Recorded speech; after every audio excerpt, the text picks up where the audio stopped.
Hello, hello, hello. Welcome, welcome, welcome. My name is Tracy Justice, and I am the host of the Bold Life podcast.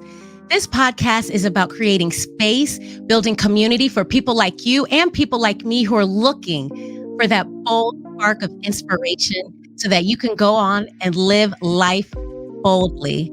Now, you might say, well, what is living life boldly? Really, living life boldly is doing it afraid. I mean, just doing it afraid. You don't have everything figured out, but it's okay. You're going to do it afraid. But it's not reckless. It's an intentional process. Why? Because you're going to go out there and you're going to do things, but you're going to be able to come back, right? Because that's the intentional piece, is that you're going to do it afraid, but you've got to create a space for yourself where you're able to come back and reflect. What do you really want? Because, when you get out there and you try to do the things, well, first of all, let me say this. When you think of the things that you think that you want to do, and then you actually get out there and do it, sometimes you realize this wasn't quite it. This wasn't quite what I wanted to do, but you don't know until you get out there, right? Like, you have to go out and do it afraid. You don't know who you are until you go out afraid, right? Like, you might realize some new gifts that you have, or some new talents, or maybe some undiscovered talents, or some talents that you haven't even paid attention to. But how will you know unless you go out and you do it afraid?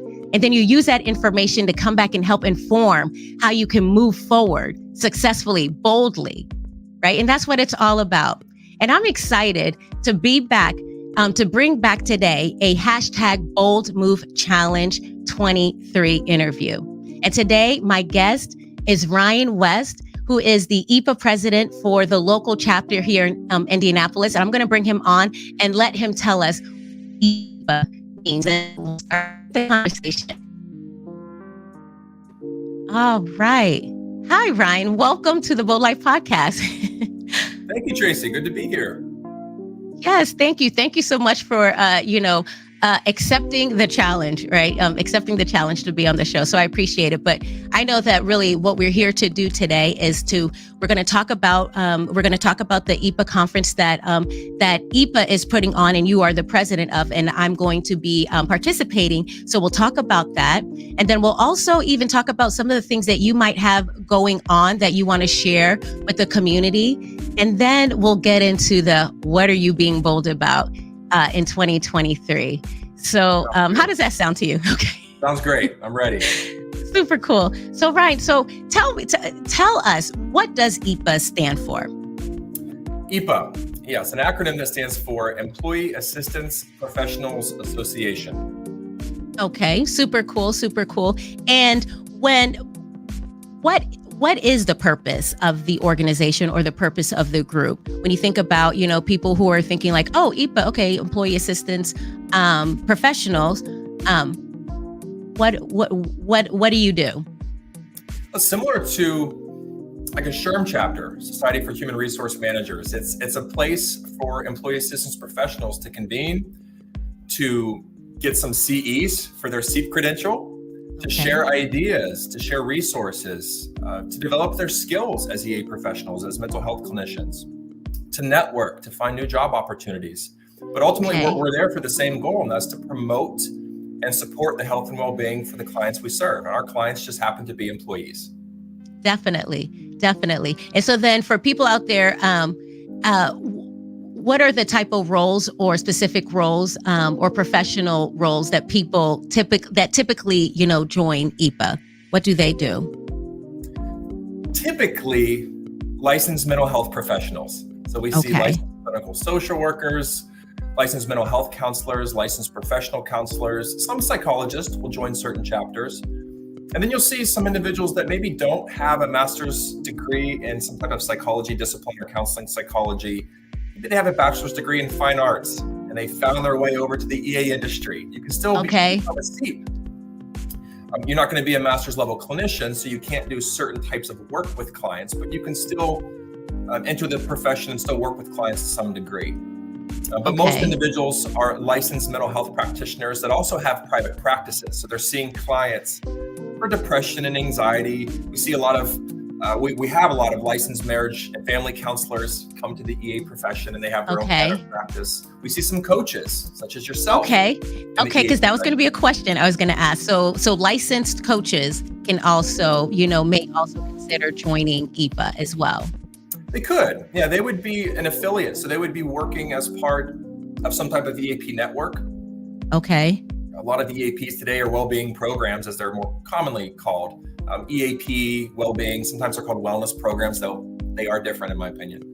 But a coach would be a part of that network. So if an individual, an employee calls and says, hey, I feel like I'm really stagnant. I feel stuck in my life. I'm looking to develop myself personally and professionally, maybe thinking about going back to school and getting a degree. A life coach would be perfect for them. So the EAP will then put them in touch with a life coach. So if you're a network with that EAP provider, you could get a referral.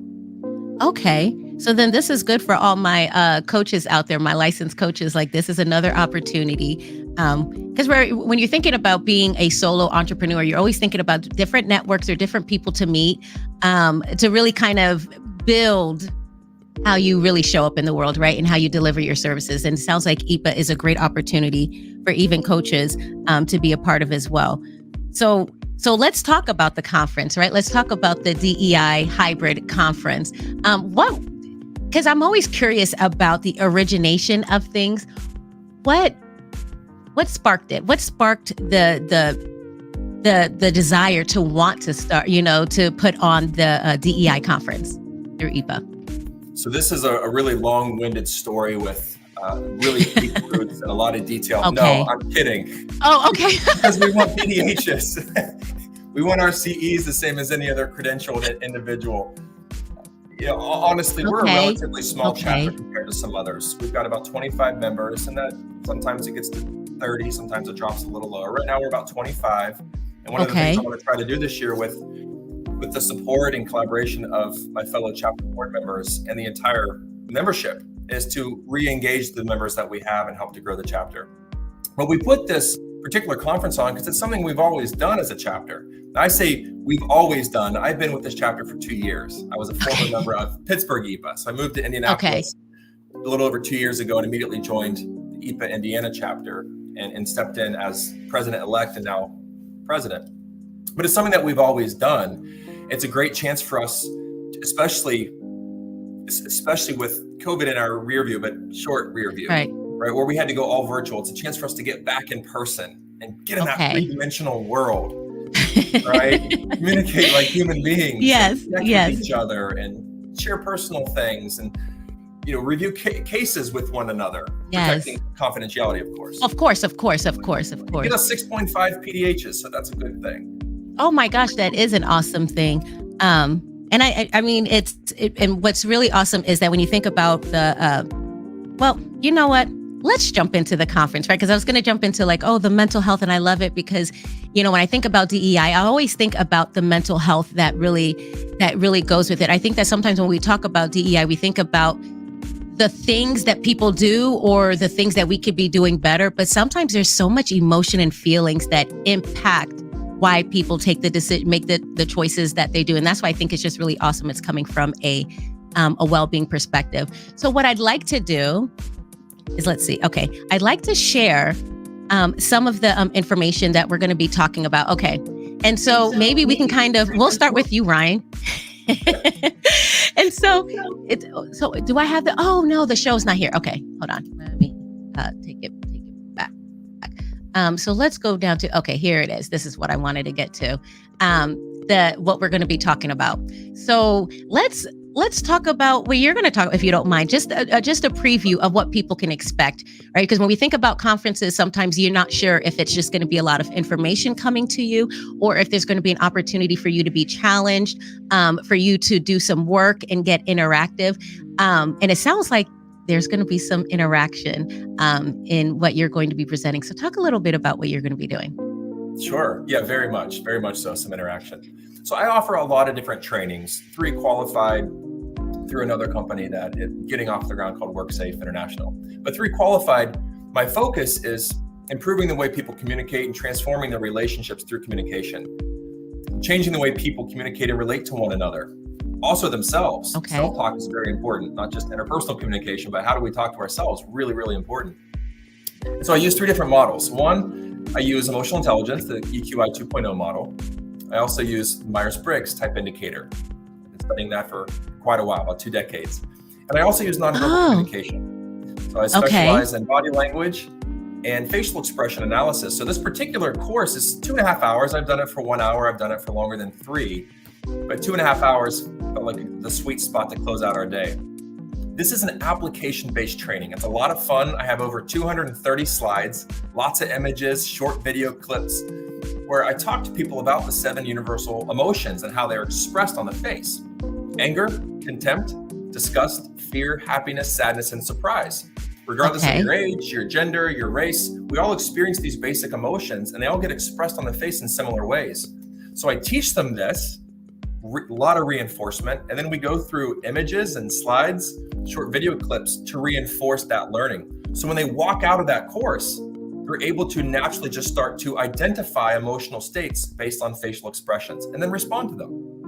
Oh, I love that. And now I'm a little nervous, right? Because I'm just like, my facial expression. I don't know my facial expression. Tracy. Happiness.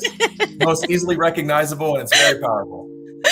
Yes. But I love that. Oh, I love that. And and I can definitely see how it can really help a leader really show up and really be powerful as a leader, because not everybody feels safe and comfortable to say what they're feeling or to say whether they agree with something or whether they disagree. But I think it's awesome if you can have leaders, be able to really hone that skill set and be able to look around in the room, right? Look at the audience and kind of see, oh, okay, something's going on here. Maybe I should stop. Maybe I should pause. What's going on here? I love that. I think that really adds to the self-awareness piece. Well, I guess going into what I'm going to be talking about is DEIB in a mirror. And it's going to be, at the end, everyone will be able to walk away having their own personal inclusion and belonging statement that makes sense to them, that will help them shape and direct how they want to show up in the world when it comes to DE&I. But really what people can expect from what I'm going to be doing is we're going to take a look in the mirror. We're going to discuss the philosophies of DE&I because it just seems like today, and I don't know, you tell me, Ryan, but it seems like sometimes DEI is a bit weaponized. I don't know, like what opinion do you see, or maybe you don't see, but what do you have in response to that? I'm the last person that should be answering this question just because I don't know enough about it. I'm very careful to not offer up my opinion as fact when I just don't know much. But what I can speak from my own experience. It's an uncomfortable topic for me. I haven't really explored that with great detail.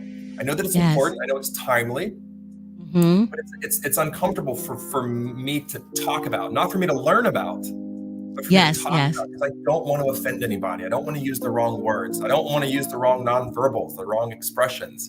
I want people to take what I say out of context. I imagine a lot of other people. And you know what? And I love that you say that, because I would say, like, as a Black woman, for a while, I didn't understand DEI. For a while, I was uncomfortable with DEI because I just kind of felt like it put me in the place of I'm below. And so whenever I would talk about DEI, I would just get confused. But what I've realized is that I have a new philosophy, and that's part of what I'm going to be talking about too, is that there's these 6 different philosophies, and I couldn't see myself in them as much because I realized, like, I had a different philosophy, and my philosophy, and I can say it now, and that's what I'm all about. And I will be talking about it there during the session as well, after we talk about the different philosophies. But really is my philosophy of self-acceptance.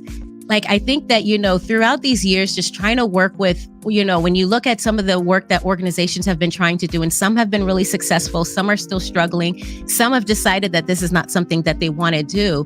But what I find is that as individuals, if we can find confidence in ourselves and find who we are, know what it is that we want to do, and then really stay focused on that, it's easier to navigate the world, because I'm always going to be the Black woman in the room. It's just always going to be that way. And so I can either stress out about it, or I can just say, you know what, it's beautiful. I bring something different to the room, and I'm going to own that. And for me, DEI, my philosophy is self-acceptance. How can I find my power and shine in that? And hopefully if other people come along, great. If not, hey, it is what it is. It's about self-acceptance. I don't know.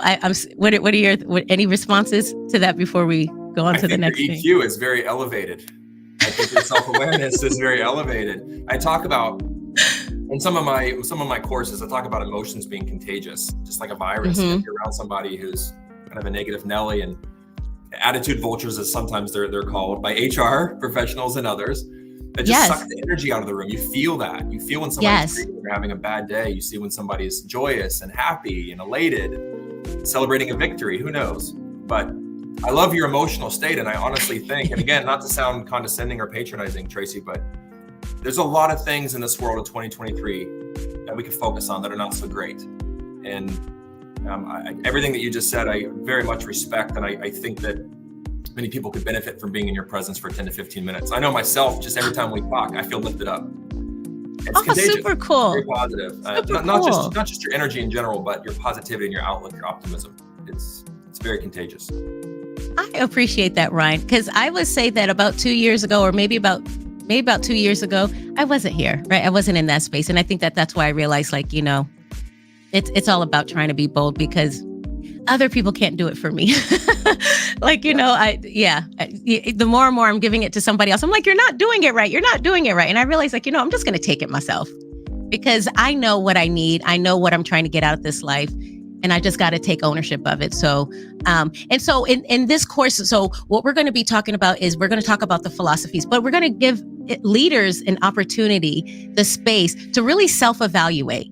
Not self-evaluate because, somebody's telling you you're wrong, but just looking at the definition of what things mean. How are you truly showing up? Are you truly an inclusive leader? Are you a leader that's creating the space where other people want to be a part of? And if you are, how do you keep yourself focused? And what I'm hoping is that statement, that personal inclusion and belonging statement, will help everybody stay focused, because that's what they want to do, not because somebody is mandating, right? So really, I'm looking forward to engaging topics, and even what Dr. Joseph Smedley is going to be talking about. Have you heard him talk about race-based traumatic stress? I haven't. No, he was a referral. I reached out to the American Psychological Association, the Indianapolis chapter here, and I spoke to their point of contact. I was looking for a speaker that could present on something similar to DEI that would mesh well with that topic. And he ultimately was referred to me. We talked briefly. Highly qualified. His CV is, a book. It's very, very long.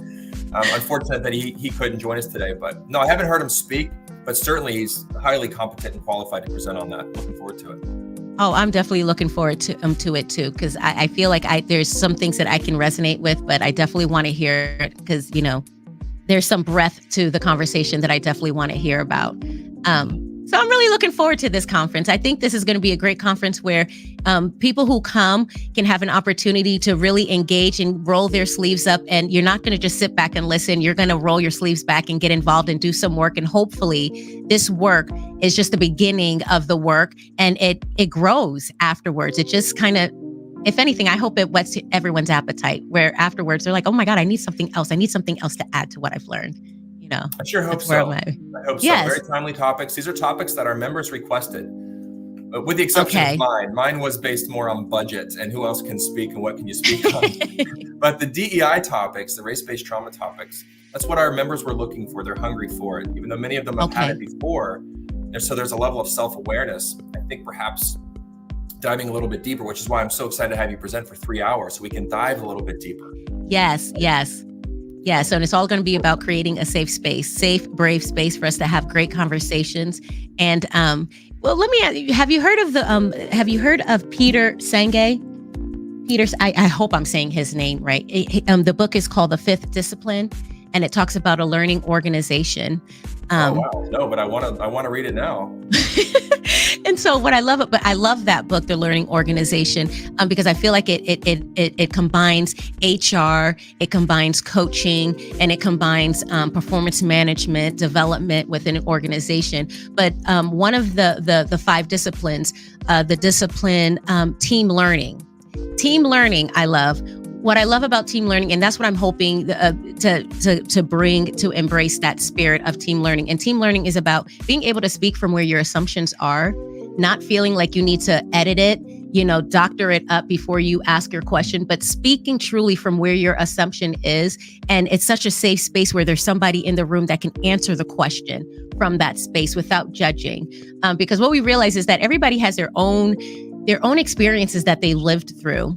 And sometimes when we think about our own experiences and we try to put it on somebody else and say, well, you should have done this because that's what I would have done. Different experiences, right? So how do we allow people to just be brave enough to speak from where they're coming from and know that nobody else is going to attack them, and know that they can truly get some questions or at least a different way to think about it. And that's what I want to bring in, that safe space, that team learning. It's not about you have to be the expert in the room. Speak from where you are, and we'll be able to work with that and create that dialogue. So by the end of the session, you know who you are, you know what you're trying to do, and you know how you're going to show up and interact in this evolving world of DE&I. That's wonderful. I love that. It goes back to what I was saying earlier about me personally being honest, somewhat uncomfortable talking about DE&I, not learning about it, but talking about it because, again, I don't want to offend anybody. But you're absolutely right.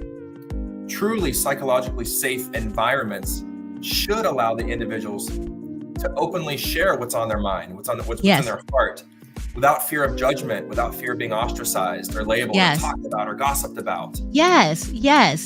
Because you won't learn, right? Like you won't learn or understand where you are until you say it out loud and really see like, okay, I put it out there. Can people really respond from a place of curiosity instead of a place of judgment? And I also want to say this too, because you were saying that sometimes you feel uncomfortable. You know what? And sometimes I feel like when we get into DEI, we realize that even as DEI practitioners, that we could even say the crazy things as well. And sometimes it can be a bit scary because then you're like, oh my God, I should know this. I should know that. But being a DEI practitioner doesn't mean that I do everything and I know everything well. I'm an expert on everything. It just means that I'm willing to have those tough conversations to help people realize who they are, so we can talk about these things and find that unity. I do come from this space where we're all one. And so we're all one, but there's no group thing. We individually contribute to the oneness of whatever it is, whether it's a meeting, whether it's a team, whether it's an organization. So how can we just work together? But I love your honesty when you say you're not comfortable talking about DEI, because I feel like that's what makes you bold, Ryan. Well, I appreciate it. And since you mentioned the word curiosity or curious, I am curious, and I don't want to turn the tables. This is your podcast. It's okay. No, but turn the tables. We'll see. I'll turn it back. I'm just joking. Curious. You had mentioned you're kind of a person that, what did you say? You see the kind of the world and all the people in it as one. Do you think that's part of just your personality type? Has that been your life experiences that have shaped that view? Maybe a combination of both? I would say a combination of both. That, and really, I found myself at one point getting really into cosmology, planetary stuff, like, just looking at space stuff and just kind of seeing how space works and the what is it? The dark material. But I would always see pictures of the Earth, and all you see is this and behind a blanket of darkness and maybe little stars here and there, you see this Earth, this bright Earth. And sometimes, like, at night when I would be watching the show and I would have my problems or my situations, I started realizing, like, wow, if I look at my problem all the way from space and I'm looking down at Earth, there is no other. There's just this one ball that we're all part of. And so to me, I just kind of look at it like, we all are one, but we all individually contribute to that oneness. It's like my body, right? Like I have my pinky, I have my thumb. Like, we might say, oh, my pinky is nothing, right? But if you take away that pinky impacts the whole body. So I just started realizing that, it's easier to judge people, but what is judging doing for me? Because at the end of the day, I still live on the same earth as this other person does. We still live in this space together. So for me, it's just, I don't know if I'm really answering your question, but it just really is like, if we live on this earth together, it's just ridiculous that we can see someone else as an other. It just doesn't make sense to me. We're different, but we all have a function. So, I don't know. Did I answer your question or did I just? You did. And I appreciate you sharing. I wish other individuals saw the connection that you do. I firmly believe that we all are connected in some way or form and that we absolutely influence one another. Oh, yes. I do. And I wish others shared that viewpoint. I think we'd be more receptive to hearing other people's viewpoints, even if they seemingly, at least on the surface, oppose ours. Yes. But I think it's just so different because I like to say, when they say that the quote, I'm getting into the weeds, or how do you see the forest from the trees is Forest of the trees. Yeah. But I feel like that's what it is, right? Because when we're in Earth right now, we're walking within our communities. We are so involved. We are in it that we can't separate ourselves to see that we're part of something bigger. And what I've been also telling myself too is it's just that, people are on their journey. And I know that when I was on my, even now, I mean, there could be people that say like, oh my God, Tracy is whatever. But I'm learning not to judge as much as possible because I realize that when I judge, I'm really judging myself. But that's like a whole, I know I'm going to take it down a whole, I'm getting really deep, but I do look at each individual as a reflection of me in some sort of way. So if I look at you, Ryan, and I say, oh my gosh, I really do like how, you're just willing to, just do something, different. You're willing to do something different. And I admire that. I appreciate it. But what I realize is that I like that in you because that's in me. I see that in me. It's easy for me to identify those things in you because it's in me, and I appreciate it because I like those things about me too. So I'm going to find that I'm going to work with you. But if there's things that I don't like about you, I realize that, guess what? It's still parts about me that I don't want to deal with. And so I'm projecting it out.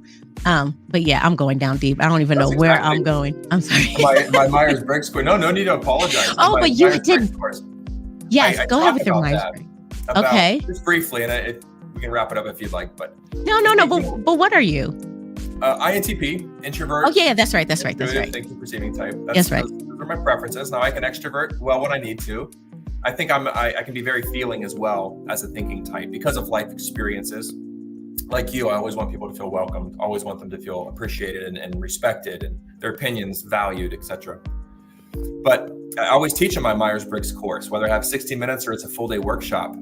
When you're interacting with somebody that you don't like, perhaps it's less about them and more about something that they're exposing in you that you don't like.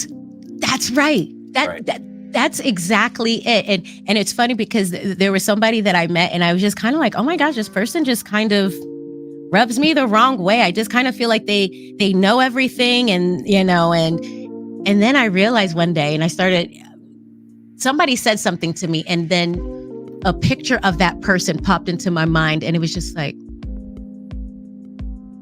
that was my problem. Oh no, here's a story that I will share because then, because I'm not putting anybody on blast. But it was funny because, I'll just put myself out as a parent. So my younger son, my middle son, he was always that child that would always raise his hands whenever we'd go to like an event at the school and ask a question in front of all the other parents, and I would just always just feel like, why? Like, stop asking those questions. Stop. Just be quiet. Just sit still. And one day he got an award from his teacher and here's a funny thing. It was called the Bold Award. He got the Bold Award. He was in the second grade. And I just remember just kind of feeling like, gosh darn it. Like that was my problem. My problem is that that's who I am. But I dim that light. Like, I'm the person where if you come into the room and nobody's asking questions, I will be that first person to ask questions because I want to engagement. Like I want to get things going. I was a cheerleader in high school. Like that's my personality. Like, let's get everything going. But I was judging myself for that. And because he was being that way, I was pushing him like, no, just stop raising your hand. Just sit down, sit still. But I realized like the problem was me. And when I was able to unleash my boldness, I didn't see the issues.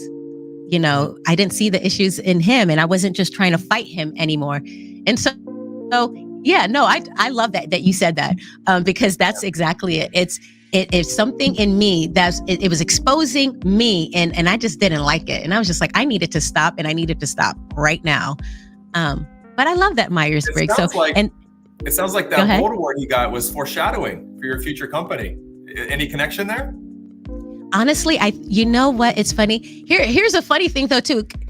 And Tracy means bold. But I didn't know all of this different stuff all at the time. I just knew that when I was really sad on the day that I was just like, what am I going to do with the rest of my life?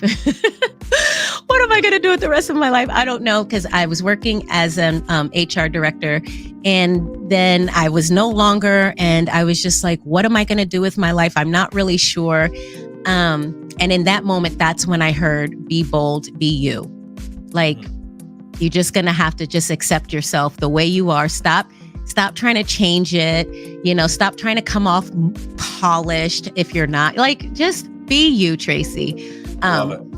So I feel like it came everywhere. Thank you. I feel like it came everywhere, but it's just really funny how I didn't notice that about myself until later on. I can look back and say, oh my gosh, he got that bold award for doing something that, he was just being bold. And it's just funny. It's awesome. Okay, so let's see how much time we have. Okay, so so you talked about the Myers-Briggs. That's also part of what you do. What else do you have coming up, Ryan? Like that you might want to share with people that are listening? Yeah, thanks for asking. So today, actually, 3 o'clock to 4 o'clock Eastern time, I'll be presenting a national webinar called Maximizing the Value of of a Wellbeing Program or Employee Assistance Program. Okay. Same thing. So I'll be talking about the difference between a wellbeing program and a wellness program. Again, we're entering the realm of semantics, but I like to differentiate these terms. We're talking about price versus value. So many of my clients focus heavily on what does it cost versus what are you getting for what you're paying. And even the opportunity cost for some of these free EAPs that are out there. Well, we already have one and it's free through our insurance provider. Well, yes. Are you getting all the services that your employees and participants actually need? Because there's an opportunity cost there. They're not getting what they need, and you're really not helping them. Yes, I'll talk about 7 effective strategies that any leader, HR or business leader, can deploy today that's going to extract as much value from the program that they currently have in place. So I encourage anybody. It's free to attend. It's also accredited through HRCI and SHRM. So if you credentialed HR professionals, if you're listening in and want to attend, you'll get 1 CE, and it's completely free. I love that. And it's free to attend to. Okay. So super cool. And, I love that you're talking about that well-being program. That was one experience that back then we were trying to figure out how to create that piece for a therapist, to be able to meet with a therapist. And because we know that, that was the issue when I was working in the office, is that for what is the word where the insurance does not cover the visits, right? Until after they meet the deductible. And if you have about like a $5,000, $6,000 deductible, high deductible policy, you're pretty much paying for those visits out of pocket. And so what we were trying to do was work with our EAP to figure out what it was that we needed, how we could really maximize, how we could really complement the current insurance plan that we had and make sure that the EAP served as a whole closer to make sure that, it was that we just created a beautiful well-being plan. But it wasn't really, it really wasn't easy trying to get people to realize, like, first of all, you have free services. Are you even taking advantage of the free services? Right. So then how, from your experience, how can HR people at least take advantage of the benefits that come with their EAP program? Well, one, you got to know them. You got to know what's being offered, right? How many counseling sessions are being offered? You offer life coaching, which is really important, I think, in 2023. Do you have work life, legal, financial, critical incident response or crisis response, which is important? Do you have self-paced, computerized training on using CBT for those with depression or anxiety? Do you have a downloadable phone app? You want to increase the access points as much as you can. Your people don't want to just phone. Sometimes they want to text. Sometimes they want video messaging. So yes, today's workplace is diverse and their needs are diverse. And so you want to make sure that people can access the EAP 24/7, 365 in a lot of different ways, and then get plugged into the service that's best going to benefit them. But the one thing that they absolutely have to do, aside from just know what services are offered, is advertise. You got to promote it. You got to talk about it.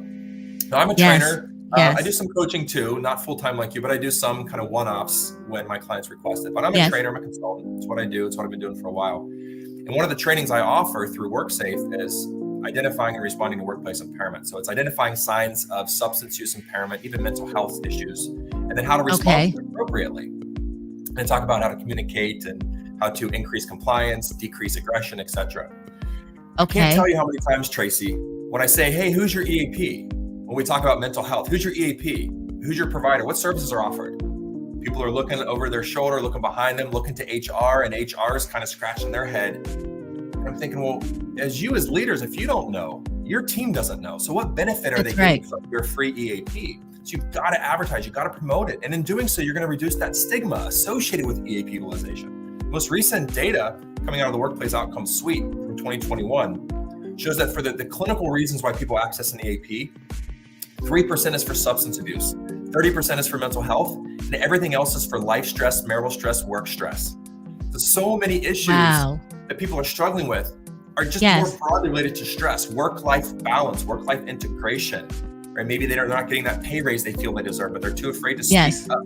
Workload, number one stressor in a workplace setting. And they're too afraid to go to an EAP because they think it's only for people with mental health issues. And that's just simply not true in 2023. So advertise, promote, and reduce that stigma. That would be I'd say the top three things I would say. I love that. So advertise, promote, and reduce that stigma. Because nobody wants to be labeled as the, crazy person. But then it goes back to, you don't fully understand that EAP program, and how it works. Because I know that when I wasn't, I don't know where that's weird. Okay, I'm sorry. I just saw a comment that said, "Hi, Mom." Okay, that's weird. I'm not even, because I don't even know. Vibrant monkey? I don't know. But anyways, yeah. So, but what was I going to say? Yeah, I did not understand the EAP program until I got involved in HR. And that's when I realized that, the data that's collected from the EAP provider does not come with, employee information. You just have, we just get a utilization report. But really trying to promote that a lot was hard, was kind of hard because it wasn't something that, people really, it's always like, hey, here's this poster and just post it up. And yes, I might post up the poster, or I might send it out, but am I really, really advertising and promoting it? No, I'm just kind of sharing it. Yeah. I'm just, so that's why I'm saying, like, no, I didn't really do it, but as well as I wanted to. And I realized like it needed a bigger program to roll it out. But I always do think it's kind of funny how we think about all the stressors that do happen within the organization and how we've always had these EAPs, because I remember, ever since I first started working, seeing that EAP as part of the onboarding, paperwork process, but not really understanding what EAP did. So it's just really crazy when you think about, we have all these resources, but we're not leveraging the resources that we have right at our fingertips. At my last job, there were two. We had two. I found out that we had two EAP providers. It came as a complimentary as part of one of the short-term, long-term services. And then we also had a standalone EAP. So it was just like, what are we doing here? It's that's just because it's not terribly uncommon. Some EAPs aren't true EAPs. They're not robust. They don't offer a comprehensive suite of services. So they might outsource.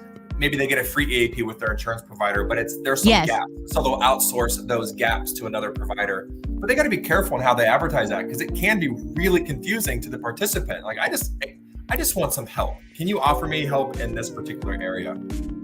So many providers, so many employers don't know about their services, and so they're unlikely to promote them, or at least do so confidently. And I do firmly believe that comfort follows competence. Confidence follows competence. The more we know about something, the more comfortable and confident we are talking about it. Which is why I love it. Kind of uncomfortable. I know I'm getting ahead of myself, but doing a podcast, I'm a public speaker. I have no problem getting on a stage and speaking. But the limelight's not usually on me. I feel like my competence is a little shaky. And as a former mental health clinician, we're told not to do that. So I felt a little uncomfortable coming into this. But I think that a lot of HR leaders feel the same. They don't really know what it is, and that comes across in how they communicate and talk about it. So it's one of the first things you need to do is, what do we offer? How do we get our people trained? What type of orientation sessions are included? What type of other trainings are included? Increase your competence on that. And I can assure you, when you promote it, that's going to come across very confidently. Yes. You know what? I need to that needs to be like a little snippet to help me help promote what I do too. Cause it's funny because my values is love, clarity, competence, confidence. Of course, love to give yourself grace, but clarity, because you got to know what you need. You got to know what you want. Confidence, because you've got to practice it. You've got to practice. And then confidence, that's that boldness, right? It's natural. You'll be bold. You'll feel that confidence because you've been practicing, getting clear on what it offers. But this will just be a whole deep Pandora's box. But sometimes I think it goes back to the organization and how much they really do value their HR directors. Now, I know that's a whole different conversation. But as HR directors, usually HR directors are tasked with just that transactional, just check the box, check here, check there. Let's make sure we're compliant. Let's make sure we're doing this. But I think that when you're able to step out of that role and step into the role of, okay, now can we just be here for the people? How do we support the people? What do the people need? Because these are the people that are going to help us be successful. So how can we make sure that we invest in them so they invest in us so that there's a win-win situation for the whole organization? Whew.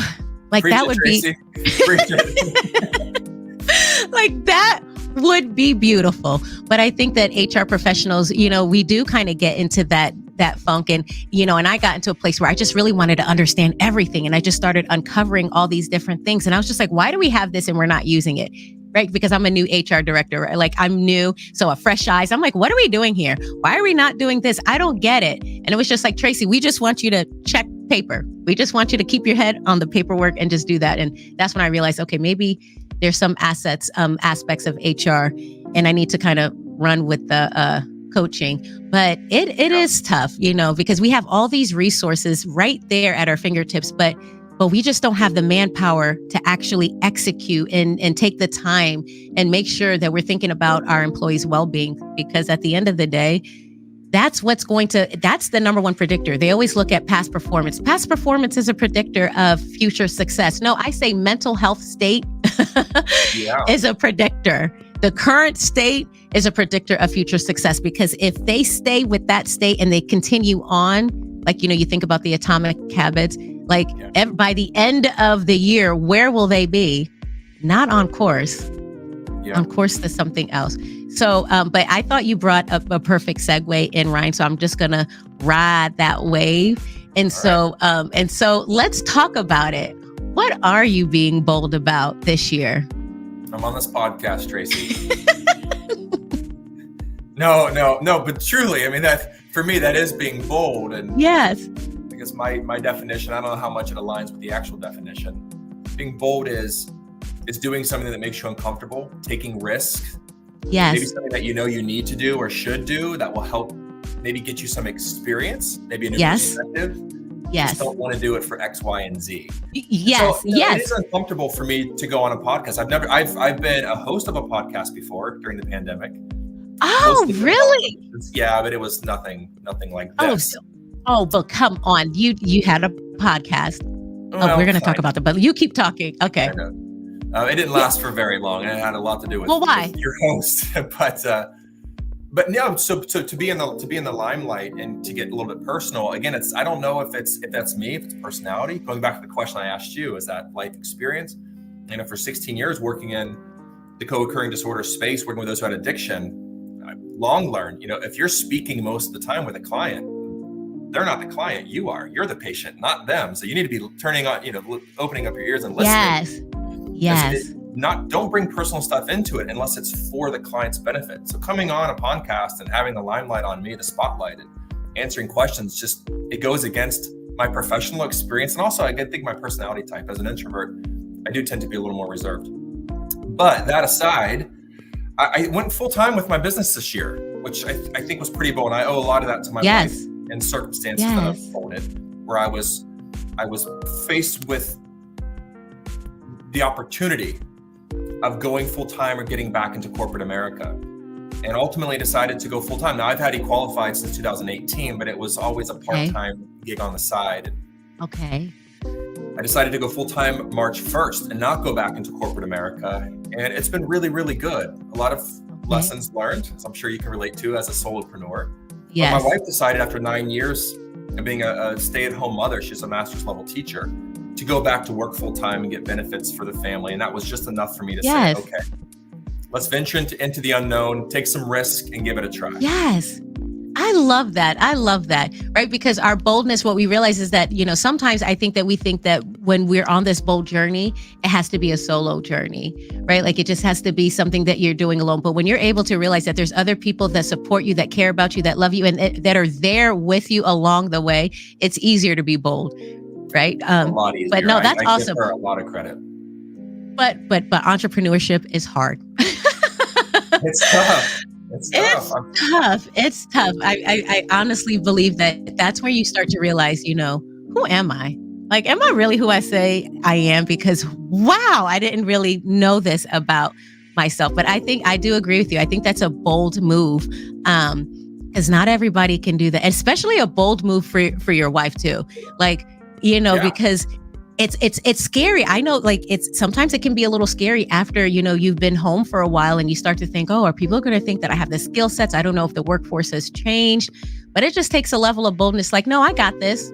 I got what it takes. I'm going to put myself out there and I'm going to do it. Give it a shot.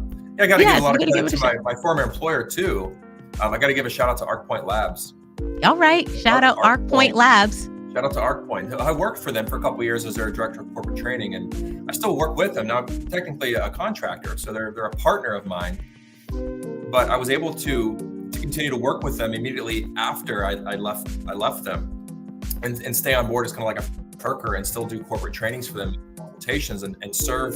It's a franchise system, so serve the owners and do what I love. And submitted a proposal to them and they agreed to it. And I've been working with them ever since. And it's been really, really good. So that was also helpful for me to have a client like ArcPoint working with them as I transition, have my wife go back. And I also built a pretty good book of business and network in the Pittsburgh, PA area and somewhat here in Indy. So it's been really good. But autonomy of thought is my number one. Autonomy of thought. Freedom to think and create and develop new trainings on my own and kind of steer the ship however I see fit. Yes. And my strengths, by the way, I think we talked about this. Yes. Yeah. So strategic thinking that's my domain. That's where I'm at. That's my wheelhouse. Yes. Unfortunately, executing is number 4. It's at the bottom. So I'm the type that stays in the why category. Why and like, who am I and why am I doing this? And really get into the weeds of things. But I have found, and I know this because I've worked with clients for many, many years, but I found for myself too, the what questions are really important. So why is important for inspiration, for motivation, for direction, for goal setting, but the what questions move us. What am I going to do? What are my next steps? And so balancing the why with the what, with the who, with the when, with the where has been really helpful. Oh, I love that, Ryan. For me. Yeah. I love that, Ryan. And, because I read something the other day where it said, why questions can be good, but definitely be careful. And, as coaches, we learn that, right? Why, what, the how, to kind of be very strategic about those questions. But this article was just talking about how the why leads you into rumination. Mm-hmm. And it's like you are constantly, why is this? And I love how you said that because it's the what. The what says, okay, what are you going to do? Okay, we've talked about it. But here's the thing, I am also in the strategic domain as well, right? And we kind of talked about it. So learner input, strategic, intellection, and connectedness. And what's yours real quick, if you don't mind? No, I don't mind. Ideation, learner, futuristic, adaptability, and intellection. Oh, okay. So we have both the learner and the intellection. Okay, so then we can both get caught up in that why that critical questions. As an INTP, I live there on a daily basis. Yeah. Yes, and I'm the. Yes. How much is your rent? How much are you paying? Oh my goodness, a lot. And my rent's very high. Yes. But I love that. Okay, so then when you think about then, Ryan, what do you want to work on when you think about in terms of improvement, right? Like you were able to start the business, you were able to start your business, get out there and get it going. What's next? Like, what do you need to do to take you to that next level? Be bold. Do things like podcasts, social media, like Achilles heel. It's apropos Yes. given the fact that we're on the Bold Life podcast. But Yes. no, truthfully, social media is my Achilles heel. Putting things out there. Maybe worrying about the likes and how many views is it getting, and I just don't like those unsolicited judgments of me just sharing information and people are thumbing it up and all that. It doesn't sit well with me. But I do recognize, especially in 2023, as a consultant, it's a Me Too business, Tracy, that we're in. It really is. Yes. You're a business consultant. Well, there's a lot of things you can do under that, but that's a Me Too business. There's a lot of competition. There's a lot of sharks in that sea. Yes. The same bait. So how do you differentiate yourself? Well, you want to do some social media. You want to make sure that your posts are unique, that stand out, move people, or eye-catching, that hook people, right? Yes. A good call to actions. But you've got to play that game. And if you don't, well, you better have a good book, you better have a PhD, or you better have a really big network. Yes. You're going to think. So I think for me, that's what it is. And I also recognize too, again, going back to Clifton's strengths, which I'm a huge fan of, I understand that execution for me is not a huge strength. I can do it. I can do it really well when I have complete clarity and I have enough information. The problem as an INTP is I never have enough information. There's always more that I can learn. There's always more. And that's what stalls the execution is what if I just read one more article or listen to one more podcast? Oh my gosh, you're preaching to me, sir. Yes. So it's executing. And even if that means outsourcing it, which I had my website under construction for 5 years. He qualified. It was up and running sometimes. And I just thought, you know what? This is not a strength of mine. I'm effectively stalled for a long time. So I outsourced it. Paid the money. They got it up and running within 2 weeks. Is it perfect? Not by my standards. Is it good enough? Absolutely. And so it's really just executing some of the strategies I've already got. It's just doing it. Yes. And we talked about that good enough. Because I think that you also but I suffer from that perfectionist procrastination. And so I will not put something out. Well, I'm stopping that. I wouldn't put anything out until I perfected it. But now it's just like, stop it. It's good enough. Get it out there. Get some data. Because that's what it really is. How do you know how you want to grow until you get data? And so not calling it a mistake, not calling it, it's data. Likes, no likes, it's still data. All right. So what I'm hearing you say is that what you'd like to be bold about, moving forward is really getting more involved in promoting your business and promoting what you do a little bit more through the likes of social media, podcasts.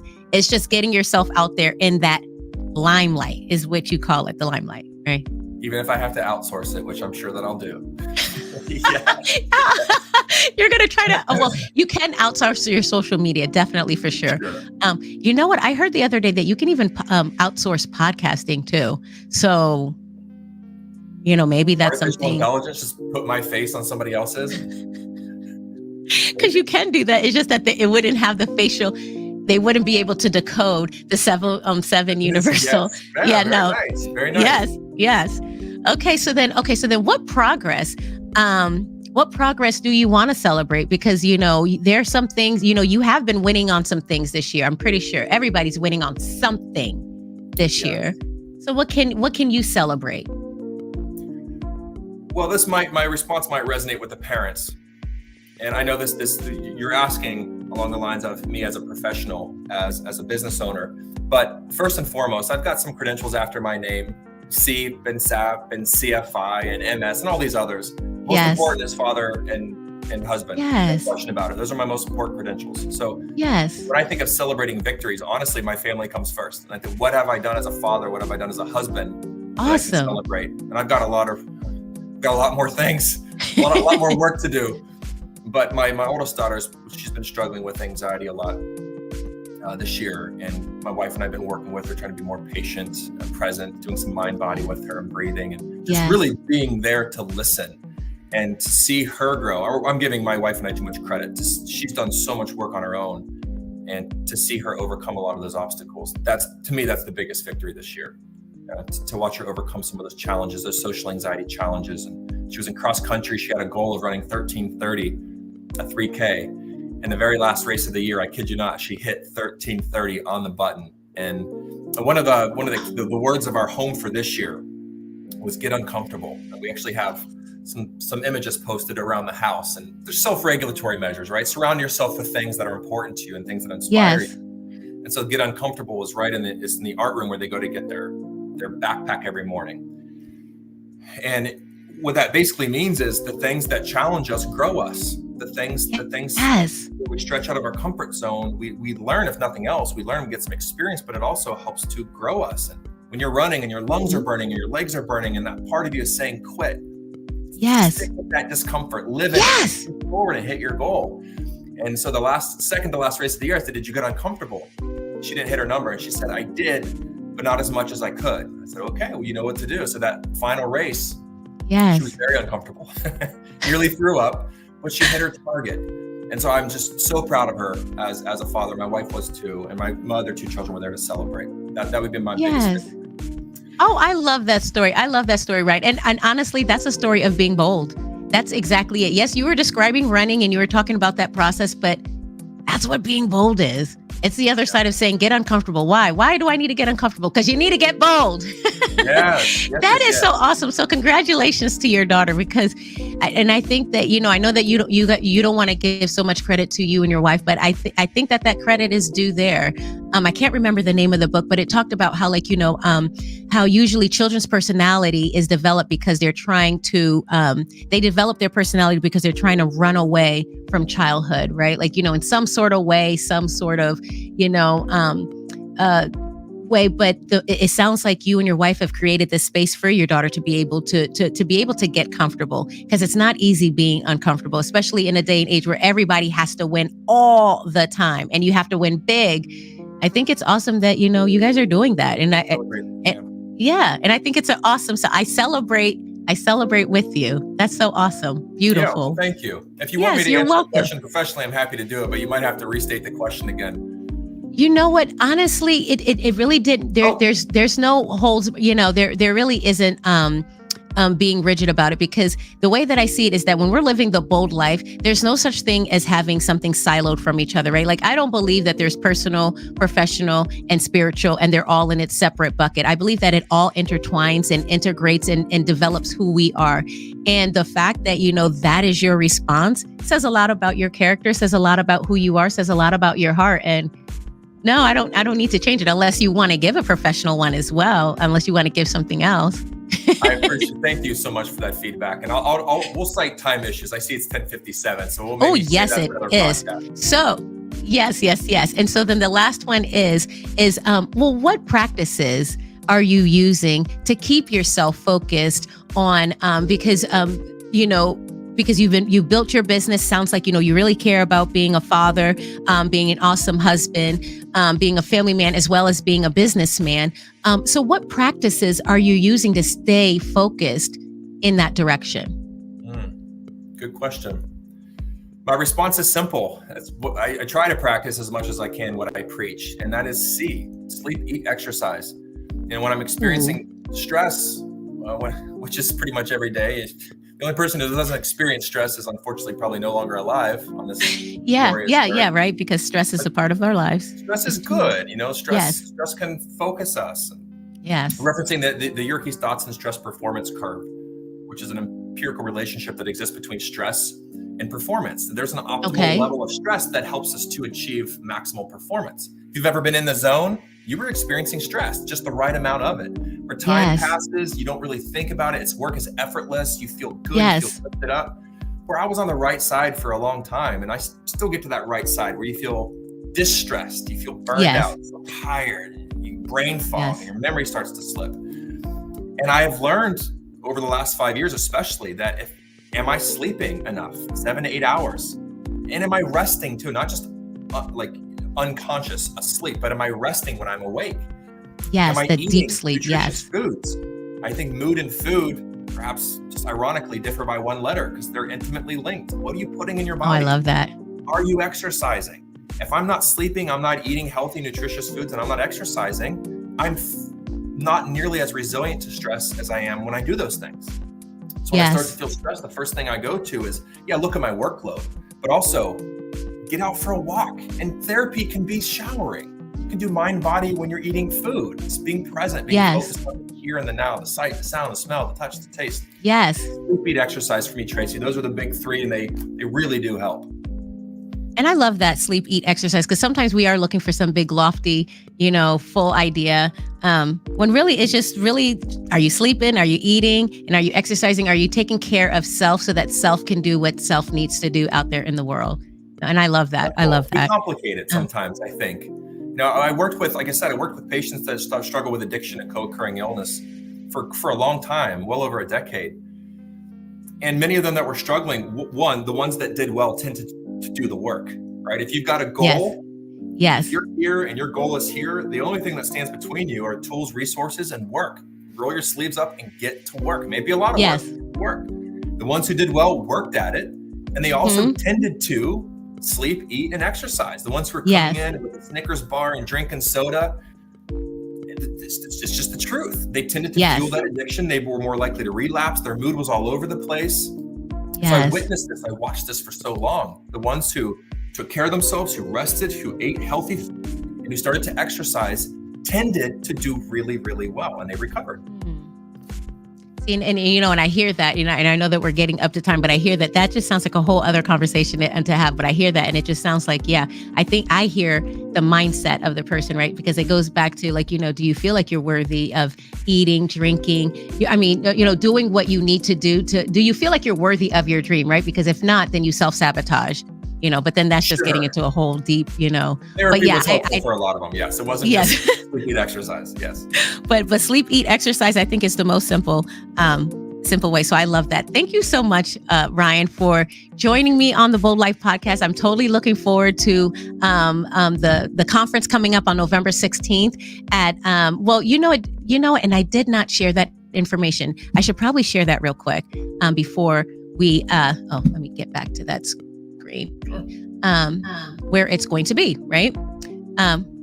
So here's the conference details. So where, that's a question that I wanted to ask you. And Ryan, and I meant to ask you that before we jumped on, but is there a central website or place where we can send people to find all the objectives and to find out the description of each session? Well, we have a promotional flyer that we've been sending out. We also have a web page as well. What an individual can do if they're interested in learning more is please email me, rwest@equalify.com, EQUALIFYED, and I will happily send you that promotional flyer. And then if you want more descriptions than that, I'm happy to send you the actual documents we use to apply for PDHs and HRCI and SHRM CEs. So I can give you as much information as you'd like. You just have to email me that request. Okay. Happily do it.